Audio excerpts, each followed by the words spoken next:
오늘 본문은 고린도후서 4장 1절부터 마지막 절까지 말씀입니다. 오늘 말씀을 통해서 바울 사도는 우리에게 낙심하지 아니할 것을 말씀하고 있습니다.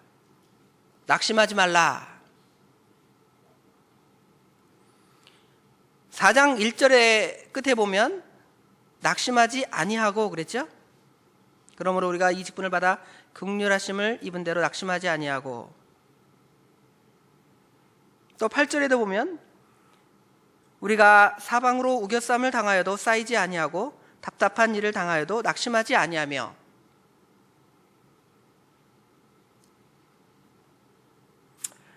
또 16절에도 그러므로 우리가 낙심하지 아니하노니 우리의 겉사람은 낡아지나 우리의 속사람은 날로 새로워지도다. 바울 사도는 낙심하지 아니한다, 낙심하지 말라, 이렇게 우리에게 말씀하고 있습니다. 낙심한다라는 단어의 그 원어를 보니까 우리말 표현에 어떤 표현과 비슷하냐면 혼이 나갔다 그러죠. 무슨 일을 사람 만났을 때 정신이 나가서 멍한 표정으로, 그렇죠? 생각이 없는 사람처럼 있는 그런 겁니다. 낙심하지 아니한. 바울 사도는 자신의 환경을 만났을 때 굉장히 낙심할 그런 처지에 있었습니다. 복음을 전하다가 큰 환난과 핍박을 당했죠. 8절과 9절 여기 보면 우리에게 바울 사도가 당한 여러 가지 모습들이 있죠. 사방으로 우겨쌈을 당하고 답답한 일을 당하고 박해를 받고 거꾸러뜨림을 당하고, 심지어 항상 예수의 죽음을 몸에 짊어지게 되었다고 이렇게 말씀하고 있습니다. 뿐만 아니라 지금 고린도후서 이 편지를 쓰게 될 때 그 심정도 마찬가지예요. 여기는 어떤 심정이냐면, 고린도 교회는 바울 사도가 아주 정성을 다해서 개척해서 세운 교회입니다. 우리가 사도행전을 보면 바울 사도가 고린도 교회를 위해서 무려 1년 6개월 동안 하나님 말씀을 전하는데, 다른 교회와 달리 거기에서는 자신의 어떤 그 사례, 그죠? 목회자로서의 사례를 받지 않고 자기 자신 그 일을 하면서, 그 텐트 만드는 일을 하면서 그렇게 수고하면서 하나님 말씀을 가르쳤습니다. 굉장한 수고를 많이 한 것 같아요. 그런데 이 고린도 교회 성도들이 어떤 반응이 있었냐면, 고린도 교회 성도들이 이제 바울 사도가 그 교회를 떠나니까 그 후에 어떤 사람들이 나타나서 바울을 대적하는 그러한 일들이 일어나게 된 거예요. 자신이 진리의 말씀으로 가르치고 세워놓고 정말 사랑으로 물을 주고 가꾸고 다듬은 그 사람들이 도리어 바울 사도를 대적하고 미워하고 이러한 일들이 일어나게 된 것이죠. 그러한 여러 가지 환난들을 보면 바울 사도는 충분히 낙심할 수 있는 어떤 뭐랄까요, 여지가 충분히 있다고도 우리가 말할 수 있겠습니다. 그럼에도 불구하고 바울 사도는 낙심하지 말라고 우리에게 말씀해 주고 있습니다. 우리는 어떻습니까? 우리는 바울 사도처럼 예수님 전하다가 고난 당하는 일 그리 많지 않습니다. 또 우리가 배신을 당했다 그래서 얼마나 큰 배신을 또 우리가 당했다고 할 수 있습니까?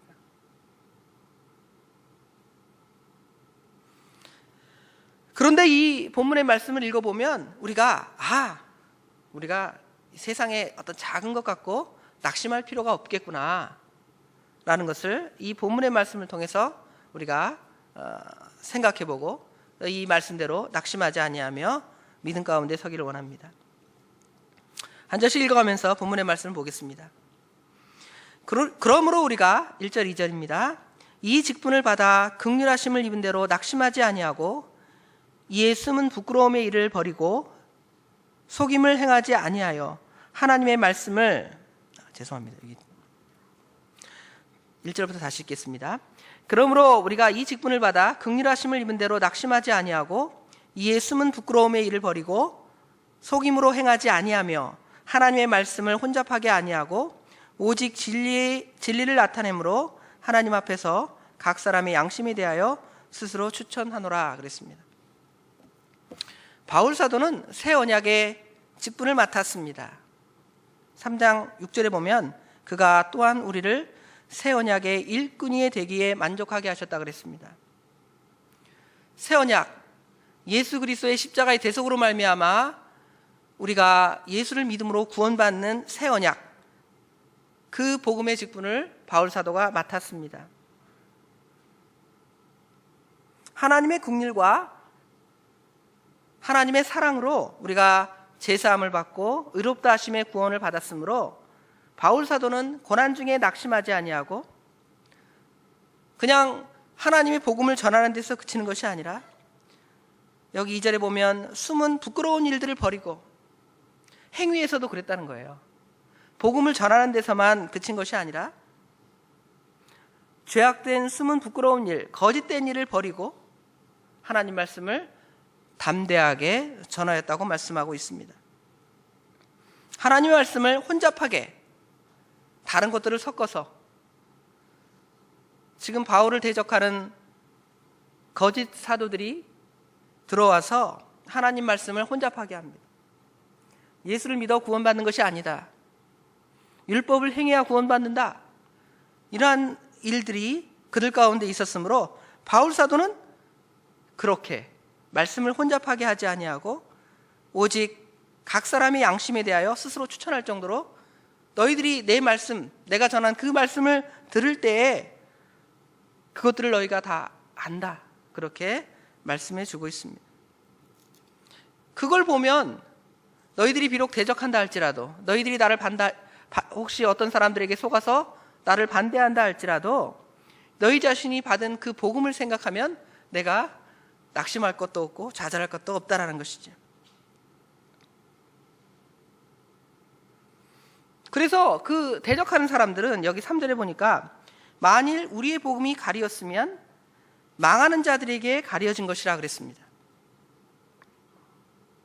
바울 사도는 복음을 전했는데 지금은 바울 사도의 복음을 대적하고 마치 바울 사도가 전한 그 복음이 가리워진 것처럼 보입니다. 성경에 밝히 증거된 이 복음이라는 것은 사도들에 의해서 증거된 복음입니다. 로마서 1장 1절에는 하나님의 복음이라고 그랬고요. 갈라디아서 1장 12절에는 예수 그리스도의 계시로 말미암은 복음이다 라고 우리에게 말씀했고요. 갈라디아서 2장 9절에는 야고보와 베드로와 요한이 바울과 교제의 악수를 나눔으로 확증한 복음이다 이렇게 말씀했습니다. 또 그 내용은 우리가 가감하거나 변경할 수 있는 것이 아니라는 것이죠. 만약에 그러한 일이 있다면 저주를 받을 거라 그랬죠. 갈라디아서 1장 8절 9절에 보면 그것만이 유일한 복음이고 예수님의 십자가의 대속만이 유일한 복음이고 거기에다 무엇을 더하거나 빼는 것은 하나님으로부터 혹시 하늘로부터 온 천사라 할지라도 저주를 받을지어다 이렇게 말씀하고 있습니다. 그러한 복음이 어떤 사람들에게는 가려졌습니까? 3절에 만일 우리의 복음이 가리었으면 어떤 사람들에게 가려진 것입니까? 망하는 자들. 즉 복음을 들을 때 두 가지 반응이 있습니다. 구원받을 사람의 반응, 그렇죠? 망할 사람의 반응. 구원받을 사람의 반응은 그 예수님의 그 참된 복음, 예수님의 십자가의 대속의 복음을 들을 때 아멘으로 받고 감사함으로 받고 믿습니다 하고 받는 거예요. 그러나 망하는 자들은 그것을 반대하고 대적해서 이제 영원한 멸망을 향해 영원한 형벌의 처소인 지옥을 향해 달려가고 있는 그러한 자들입니다. 그런 자들에게 가려진 것이다. 즉 지금 나를 대적하고 있는데 나를 대적하는 사람들은 아마 이 복음에게 가려져서 멸망당하는 길로 가려는 사람들이기 때문에 너희들은 그 길을 따라가지 말라는 거예요. 그 사람들을 저주하고 그 사람들 따라가서 같이 멸망해 죽어라 그 말이 아니라 그 사람들이 너희를 멸망의 길로 인도하는데 너희들은 그 길을 따라가지 마라.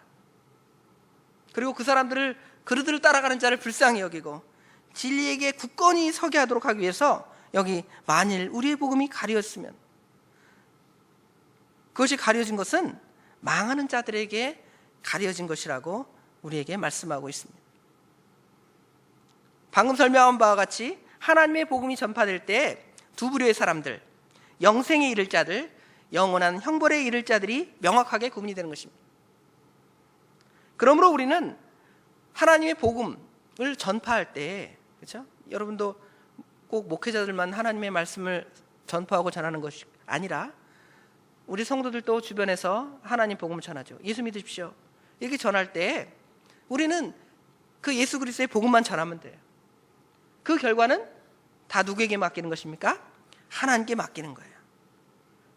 오직 우리는 바른 복음, 성경적인 복음, 예수 그리스도의 십자가의 대성만을 전하는 것이 옳은 것입니다.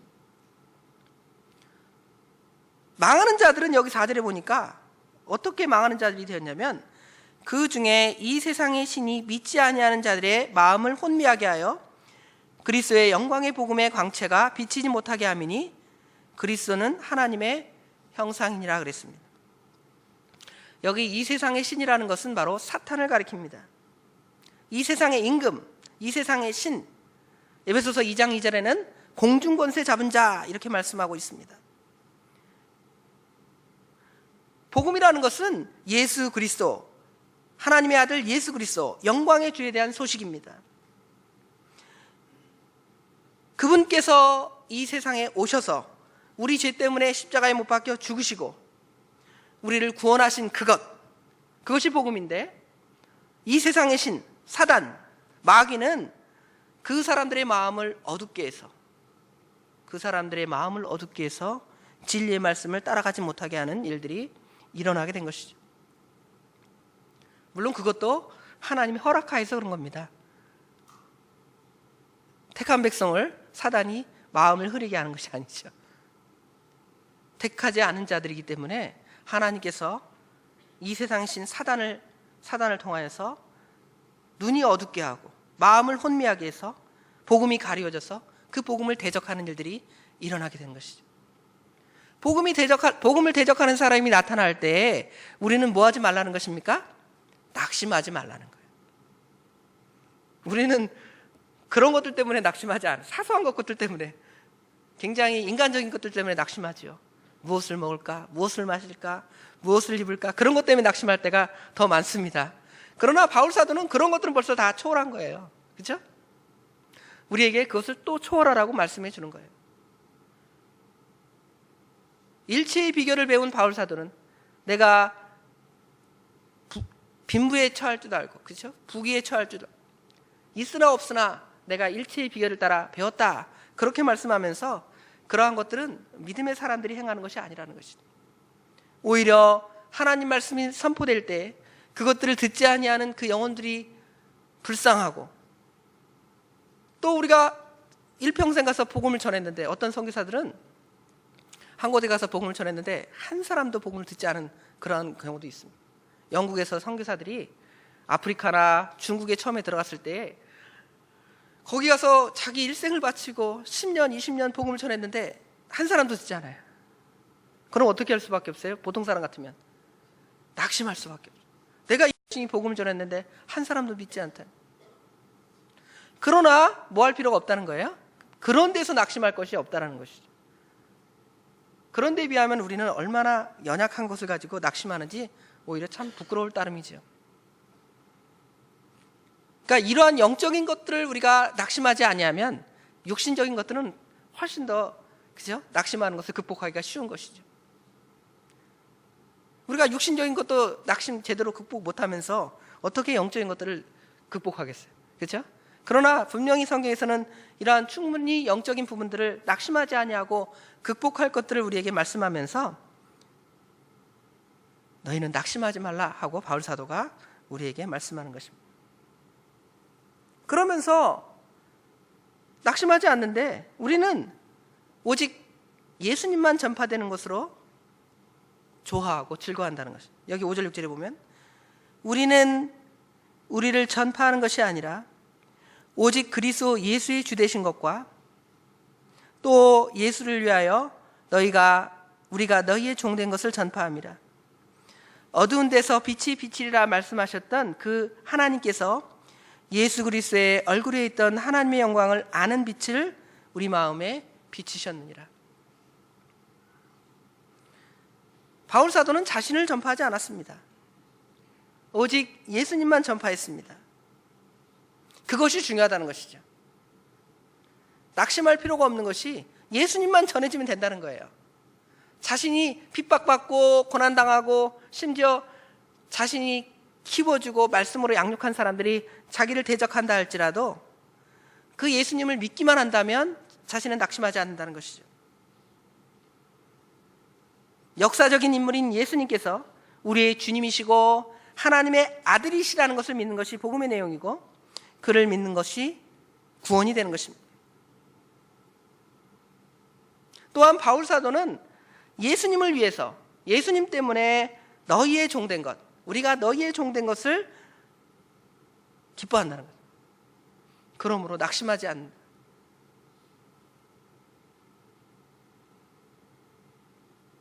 예수를 위하여 5절 끝에 보면 예수를 위하여 우리가 너희 종된 것을 전파합니다. 내가 전하는 것은 그런 거라는 거예요. 예수님만 전해지고 나는 예수님의 종이다. 예수님의 복음을 전파하는 그런 도구다. 이렇게 친히 선포하고 가르치는 것입니다.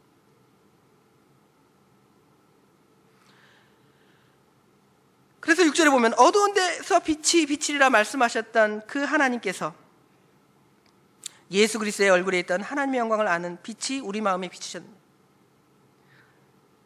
하나님께서는 빛을 창조하셨습니다. 태초에 하나님이 천지를 창조하시니라 그러면서 첫날에 빛이 있으라 그러셨죠. 하나님께서는 빛을 창조하셨습니다. 그리고 그 빛이 바로 누구냐면 물론 예수님은 창조되신 분이 아니죠. 그 빛을 비추신 거예요. 누구를 통해 그 빛을 비추시냐면 예수 그리스도를 통해 빛을 비추시는 거죠. 이 세상은 영적인 흑암, 죄악 때문에 깜깜하여 어두워진 세상인데 예수님을 이 땅에 보내주셔서 빛을 비추신 거죠. 요한복음 1장에 보면 예수님이 생명의 빛이라 그랬죠. 그 빛을 비춤으로 우리 죄인들 가운데 이 생명을 허락하여 주신 거죠. 그 빛을 우리에게 주셨습니다. 그것만으로 우리가 낙심할 필요가 없다는 것이죠. 또 7절부터 보면 7절 말씀 우리 다 같이 읽어봅시다. 우리가 이 보배를 질그릇에 가졌으니 이는 심히 큰 능력이 하나님께 있고 우리에게 있지 아니함을 알게 하려 함이라.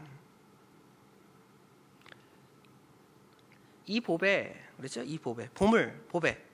무엇이 보물이고 무엇이 보배인가? 이 보배는 예수 그리스도의 영광을 아는 빛, 곧 예수께서 하나님의 아들심을 아는 지식, 이 지식이 보배입니다. 이 보배를 누가 가졌습니까? 우리가 가졌는데 우리를 여기 7절에는 무엇이라고 표현했냐면 우리가 이 보배를 어디에 가졌다 그랬습니까? 질그릇에 가졌다 그랬습니다. 우리가 귀한 것을 담을 때 질그릇 같은 데 담지 않잖아요. 아주 귀한 보석함에다가 담겠죠. 그렇죠? 그러나 하나님께서는 이 하나님의 그 구속의 진리, 그 보배를 우리들에게 담았다는 거예요. 저에게 담고 우리 성도들에게 담았다는 거예요. 담아서 그것들을 어떻게 하는 겁니까? 다른 사람에게 나눠주는 것이죠. 그걸 가져서 나만 가지고 있는 것이 아니라 그 보배를 우리 질그릇에 가졌습니다. 이 질그릇은 그 보배를 가질 자격, 어떤 능력이 전혀 있지 않았습니다.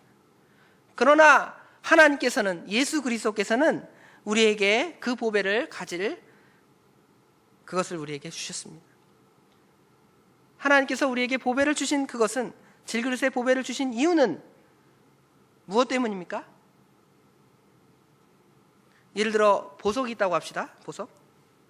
보석이 있는데 그 보석을 어디에 담습니까? 보석함에 담겠죠. 그런데 사람들이 그 보석을 갖다가 그 보석함을 아름답게 꾸밉니다. 그렇죠?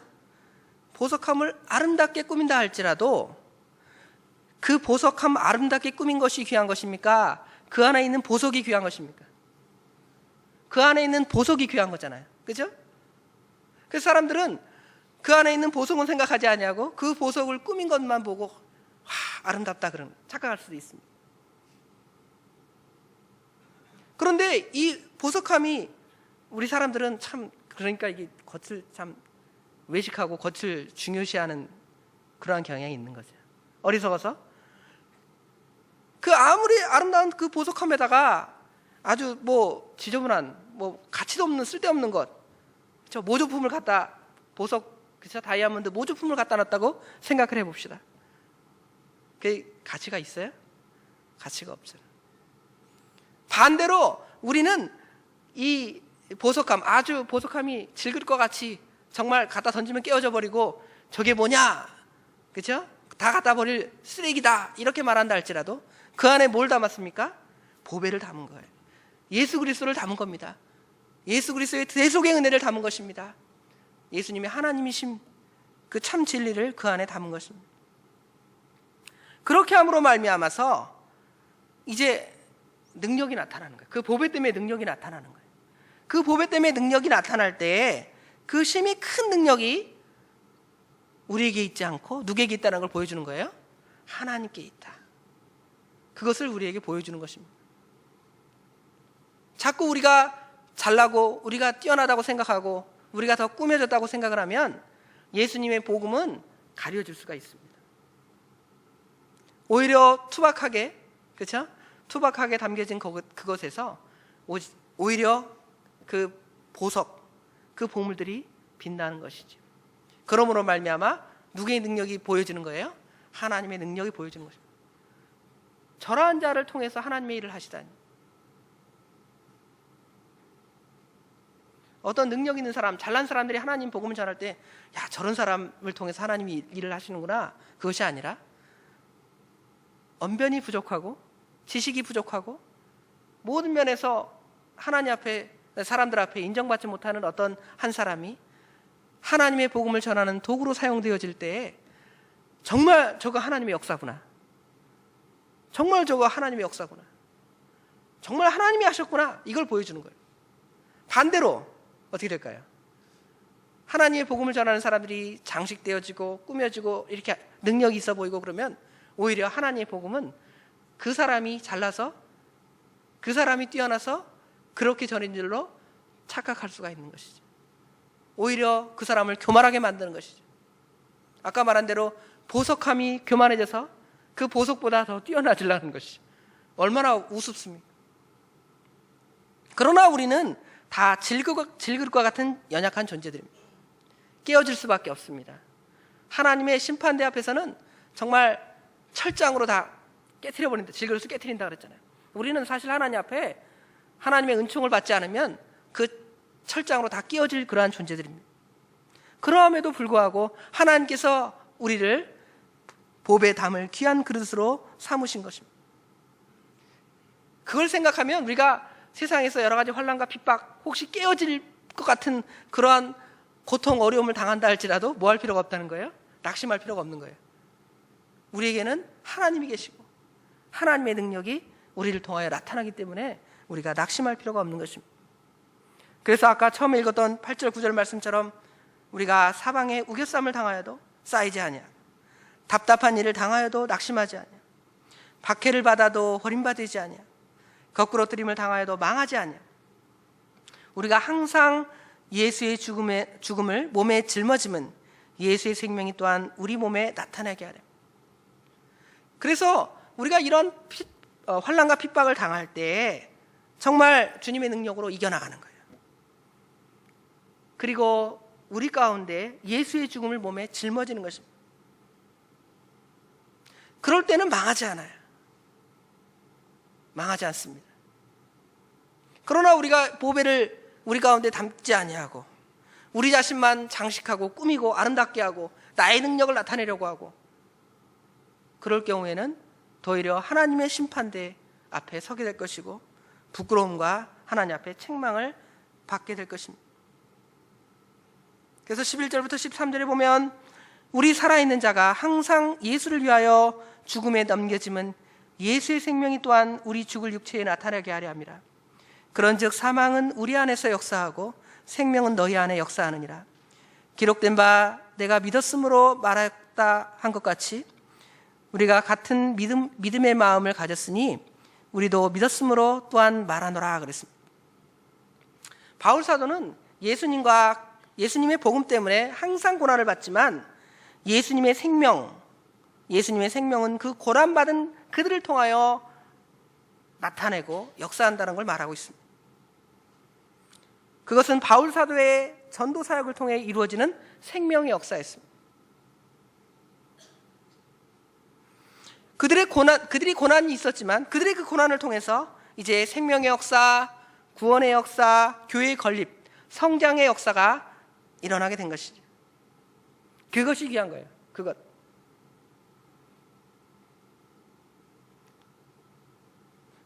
그러므로 낙심할 필요가 없다는 거예요. 그러므로. 설령 혹시 죽는다 할지라도 14절 15절에 보면 우리가 예수를 전하다가 죽는다 할지라도 바울 사도가 예수님을 믿음으로 또 예수님을 전함으로 죽는다 할지라도 주 예수를 다시 살리실 이가 누굽니까? 다시 살리신 이죠. 벌써 살아나셨으니까 살리실 이가 아닙니다. 그렇죠? 주 예수를 다시 살리신 이 누구십니까? 하나님 아버지시죠. 하나님 아버지께서 예수와 함께 우리도 다시 살리사. 우리가 육체는 죽지만 그렇죠? 이제 주님이 재림하실 때에는 다시 살아나죠. 우리 예수 믿기 전에 우리 영이 죽었지만 예수를 믿음으로 말미암아 우리 영혼이 다시 살아나죠. 다시 살리셨고 또 다시 살리실 것입니다. 다시 살리신 후에 어떻게 하신다고 그랬습니까? 14절 끝에 보면 너희와 함께 그 앞에 서게 할 믿는 자들과 함께 그렇죠? 이제 우리를 하나님의 앞에 설 수 있는 그 은혜를 우리에게 허락하여 주신다는 것입니다. 그리스도의 죽음과 우리가 연합해서 죽고요. 그리스도의 부활과 연합해서 우리가 사는 것입니다. 그러므로 낙심할 필요가 없다는 것입니다.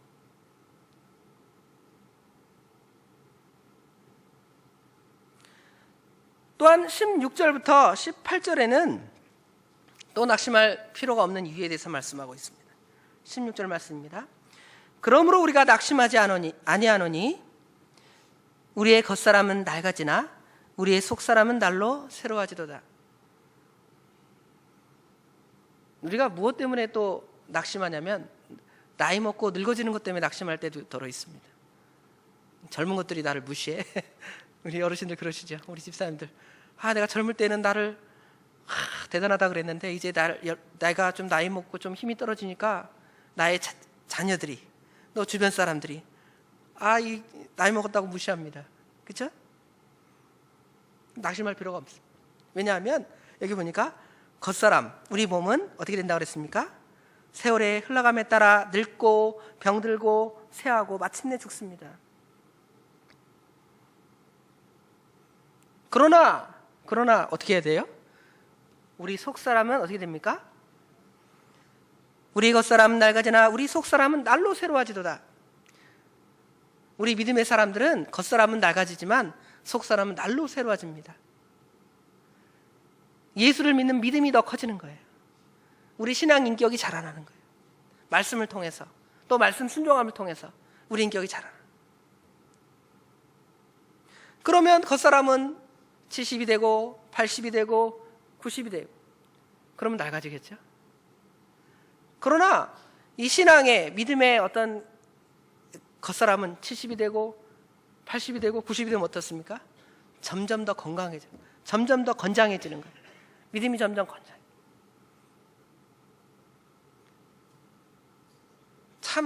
참 그분의 믿음을 보면 참 본받을 만하고 참 존경할 만하다. 그러한 분들이 계시잖아요. 그렇게 우리의 속사람은 날로 새로워지는 것입니다. 또한 그 사람들은 천국에 대한 소망이 있기 때문에 천국을 바라보기 때문에 그 마음 가운데 더 큰 힘이 있는 것. 젊다 할지라도 소망이 있습니다. 하나님에 대한 소망, 속사람이 새로워지지 아니하면 정말 소망이 없는 거예요. 정말 소망이 없는 것입니다.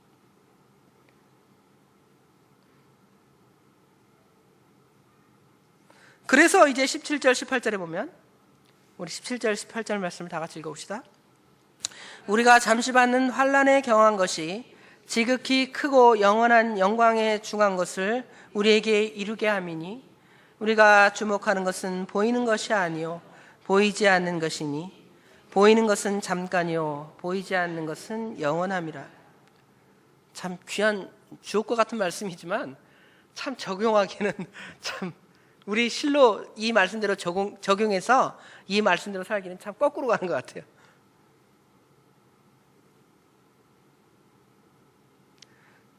바울 사도는 현재의 고난을 미래의 영광과 비교하고 있습니다. 그 현재의 고난은 시간적으로 잠시 받는 거라 그러는 것입니다. 그 정도와 가치 있어서 아주 비교적으로 가볍다 이렇게 묘사하는 거예요. 그 고난이 수년 동안 될 수도 있습니다. 그렇죠? 또는 수십 년 동안 고난받을 수도 있습니다. 또 그 고난이 아주 극심해서 그렇죠? 극악한 종류의 것이 될 수도 있습니다. 그런다 할지라도 그 고난이 100년이 넘지 않는 거예요. 성도가 누릴 미래의 영원한 그 시간에 비하면 그렇죠?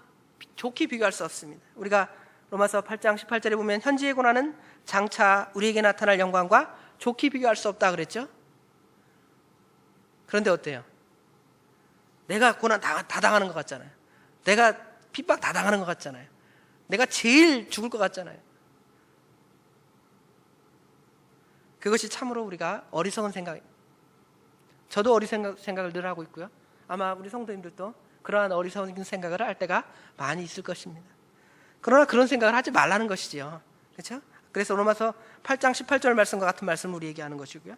오늘 4장 17절 말씀과 같은 말씀을 하는 겁니다. 주님께서 우리에게 주실 그 영원한 그 영광의 세계를 소망합시다. 그걸 소망하면 우리가 당하는 고난은 잠시의 것이라는 거예요. 우리가 보고 있는 것들은 보통 보이는 것이 많습니다. 보는 것을 자꾸 봐요. 보이는 세계를 바라봅니다.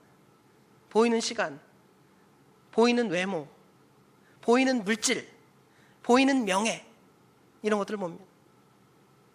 그러나 성경에는 분명히 우리에게 보이지 않는 영적인 세계가 있음을 우리에게 말씀해 주고 있습니다.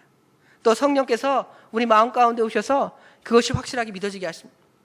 우리가 정말 이 보이는 세계밖에 없다고 생각을 하면 우리 믿는 것이 다할 것입니다.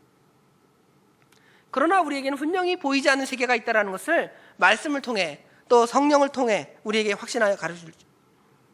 그러면 우리가 무엇을 더 바라보겠습니까? 보이는 것을 바라보겠습니까? 보이지 않는 것을 바라보겠습니까? 보이지 않는 것을 바라보겠죠. 그럼에도 우리는 연약하게 보이지 않는 것들을 바라보고 있습니다. 시편 90편 4절에 보면 주의 목전에는 천년이 지나간 어제 같으며 밤의 한 경점 같다 그랬습니다. 그러니까 결국 낙심하지 않을 그러한 이유 중에 하나는 바로 이 세상에서 어려움과 환난과 극심한 고통이 있다 할지라도 그것은 잠시의 것이다. 또 우리에게는 영원한 영광이 있다. 이걸 생각하면 우리가 낙심하지 아니하고 담대히 믿음 안에 설 수 있습니다. 여러 가지로 말씀을 드렸는데요. 우리가 낙심하지 말아야 할 이유들에 대해서 우리는 첫 번째로는 우리가 하나님의 귀한 직분을 맡아서 우리가 하나님의 복음을 우리 안에 가졌다는 거예요. 그렇죠? 아까 7절에 보면 그 보배를 우리 질그릇에 가졌다는 것입니다. 그렇죠? 그것이 우리가 낙심하지 않을 가장 큰 이유고요. 또 우리의 죽음과 함께 설령 우리 육체가 죽는다 할지라도 우리의 육체는 주님의 그 죽음과 함께 죽게 되는 것이고 또 주님께서 주님의 살으심과 함께 그 살음이 우리에게 있기 때문에 그리스도와 연합되었기 때문에 우리가 낙심할 필요가 없다는 것입니다. 마지막 세 번째로는 우리가 낙심하지 말아야 할 것은 우리의 겉사람은 낡아지지만 우리의 속사람은 날로 새로워지며 또 이 세상에는 보이는 것들만 있는 것이 아니라 보이지 않는 영원한 세계가 있으므로 그 영원한 세계를 바라보면서 그 영광을 바라보면서 우리가 주님 앞에 설 것을 소망하면서 우리가 이 세상에서 믿음대로 살아가는 그것 때문에 낙심하지 말고 믿음의 굳건히 서는 저희들이 다 되어야 할 것입니다. 기도하겠습니다.